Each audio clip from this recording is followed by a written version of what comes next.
Передложи, притормози и аккуратненько спустись. Нахер это прыгать там.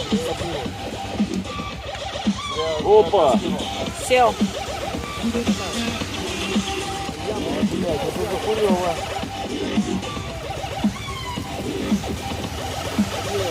Давай, давай, давай, давай. Вот, молодец. Середина-то какая, блядь. Даже не птицы выгребают, блядь. А мы идем сдуты практически. Ну, давление по атмосфере там.